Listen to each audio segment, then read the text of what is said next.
ভালোবাসা মানেই শুধু ভালোবাসি বলা না, ভালোবাসা মানেই একজন আরেকজনের জীবনে দায়বদ্ধতা থাকা, তার দুঃখে নিজের ভিতরে কাঁপিয়ে তোলা, আর তার হাসিতে নিজের আনন্দ খুঁজে পাওয়া।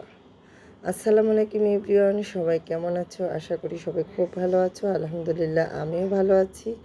আমরা একটু বাহিরে গিয়েছিলাম। সিএনজির মধ্যে এত বাতাস, প্রচণ্ড বাতাসে আসলে ভিডিও করাটাই মনে হয় যেন একটা অস্বস্তিকর অবস্থা হয়ে গেছে, এরকম বাতাস ছিল। যদিও আবহাওয়া এখন অনেক সুন্দর, বৃষ্টি হচ্ছে, তেমন রৌদ্র নাই, কিন্তু বাতাস ছিল সিএনজির মধ্যে প্রচুর। এই বাতাসের মধ্যে আমি একটু ভিডিও ক্লিপ নিলাম, কিন্তু সিএনজি নড়াচড়া, বাতাস সব কিছু মিলিয়ে একদম এলোমেলো হয়ে গেছে। তো যাই হোক, আমরা মেয়ে ভিডিও করতে অনেক বেশি পছন্দ করি, আর আমার মেয়ে তো বরাবরই ভিডিওর সামনে আসতে একটু বেশি পছন্দ করে। তো যাই হোক, বাইরে গিয়েছিলাম, রান্না না করে বাসায় এসে আবার রান্না ঝটপট করে বসিয়ে দিলাম। তো আজকে আমি রান্না করব এই যে মাছগুলি কষিয়ে, তারপরে এর মধ্যে আমি কিন্তু লতি কষিয়ে রান্না করব। মানে মাছগুলি প্রথমে ভেজে নিয়েছি, তারপরে মশলার মধ্যে একটু কষিয়ে তারপরে এই মাছের মধ্যে আবার লতিগুলি দিয়ে দিয়েছি। অনেক দিন হয় লতি খাওয়া হয় না, ওই যে লতি কাটতে আমি ভয় পাই। লতি কাটতে গেলে আমার সমস্যা হয়, কাটার পরে দেখা যায় যে আমার 15 দিন পর্যন্ত হাতে অ্যালার্জি, মানে এত চুলকানি থাকবে। তো আমার তো লতি খেতে ভীষণ ভালো লাগে, কিন্তু হাতে অ্যালার্জির কারণে খাওয়া হয় না। আর কিছু মানুষের তো মনের মধ্যেই অ্যালার্জি থাকে, তো আর ওইগুলি না হয় নাই বললাম। তো যাই হোক, লতিগুলি সুন্দর করে রান্না করে নিলাম। লতি তরকারি চিংড়ি দিয়ে হোক বা ইলিশ মাছ দিয়ে, যে কোনো মাছ দিয়ে রান্না করলে আমার লতি অনেক বেশি পছন্দ।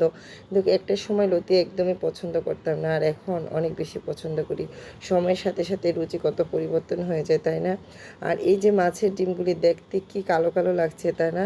আমার ছেলে এসে দেখে বলে, এত কালো ডিম! কিন্তু এই কালো ডিমগুলি না নিমেষে একদম হলুদ হয়ে গেছে, কি আশ্চর্যের বিষয়, তাই না? তো এই ডিমগুলি একটু কুচি কুচি করে নিলাম, তারপরে মশলা কষিয়ে ডিমগুলি দিয়ে একটু নাড়া দেওয়ার সাথে সাথে কিন্তু কালার চেঞ্জ হয়ে গেল, কালো ডিমগুলি না নিমেষেই হলুদ হয়ে গেল। দেখতে আসলে সত্যি অন্যরকম ভালো লাগছিল। আর এই মাছের ডিম এই প্রথম আমি খেলাম, এটা সম্ভবত গইনা মাছের ডিম। তো আসলে এই প্রথম এই গইনা মাছের ডিম রান্না করার পর আমি নিজেও অনেক অবাক হয়ে গেলাম। তো অবাক হয় যতটা না, তার চেয়ে অনেক বেশি মজা হয়েছিল, কারণ ডিম বোনাটা আমি যেভাবেই করি না কেন, আমার ছেলে মেয়ে অনেক বেশি পছন্দ করে। তারা মানে ডিমটা, মাছের ডিম মাছের চাইতে অনেক বেশি পছন্দ করে। রান্না টান্না শেষ করার পরে একটু আমের ভর্তা বানিয়ে নিলাম। যদিও আমের সিজন একদমই শেষ মুহূর্তে, কাঁচা আম এখন আর পাওয়া যায় না, তো একটু ভিতর থেকে হলুদ হয়েই যায় যত কাঁচা আম কিনে আনি না কেন। তারপরও হালকা টক মিষ্টি থাকে, এগুলি খেতে ভীষণ ভালো লাগে। তো আমার মেয়ে আবার একটু চিনি দিলে বেশি পছন্দ করে, তার জন্য একটু চিনি দিয়ে ভালো করে মাখিয়ে ভর্তাটা তৈরি করলাম। আর ভর্তা খেতে খেতে তোমাদের কাছ থেকে বিদায় নিয়ে নেব। আমার ভিডিওগুলি যদি ভালো লাগে, লাইক কমেন্ট শেয়ার দিয়ে আমার পাশে থাকবা। আজকের মতো বিদায়, আল্লাহ হাফেজ।